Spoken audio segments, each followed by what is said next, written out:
Falar sobre literatura é fazer uma viagem no tempo, em boa medida. Claro que a gente pode falar do que acontece nos dias de hoje, mas para entender boa parte disso, é necessário a gente voltar. A gente falou, quando discutiu os gêneros literários, a gente falou sobre algumas produções na Grécia, né? E a gente até falou sobre os gêneros literários. A gente sabe que na Grécia a gente tinha uma produção poética lírica, tinha uma produção poética épica, né? Tinha uma produção dramática que se dividia na tragédia e na comédia, né? Inclusive isso está marcado até hoje. Quando se fala de teatro, a gente vê aquele símbolo, essa imagem que a gente vai te mostrar.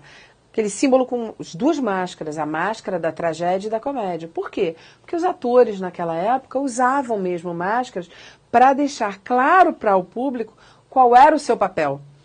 Máscara de vilão, máscara do mocinho. Havia esse teatro de máscaras. Depois os atores foram colocando a sua cara pro tapa e hoje é do jeito que é. De qualquer modo, por que a gente tem essa produção na Grécia, mas há uma certa... Não é que haja uma interrupção, mas a evolução da estrutura medieval na Europa operou um certo corte, né, nesses fluxos.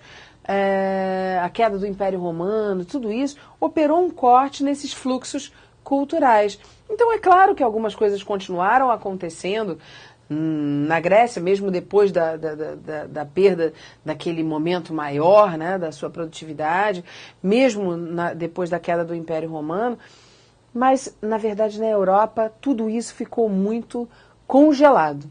Congelado em função de quê? Em função do paradigma religioso.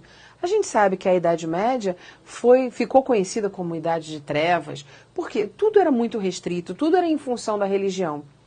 Está parecendo aula de história, mas é isso mesmo. A história é a maior parceira do nosso entendimento sobre literatura. Maior parceira.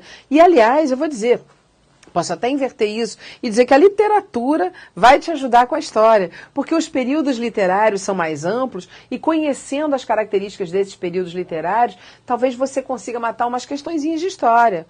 Eu me lembro, literatura século tal, é mais ou menos esse o contexto, aí você mata uma questão de história. Uma ajuda a outra. A verdade é que a gente faz um salto agora e vai para a Idade Média, é o que a gente vai discutir. Literatura na Idade Média.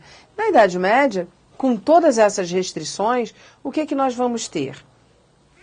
Histórias de santos, né? Histórias contando a vida dos santos, que se chama de hagiografia.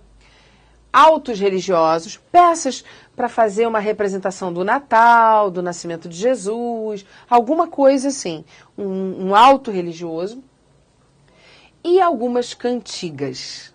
Aí é que a gente tem um pezinho lá naquela tradição da antiguidade. Por que um pezinho?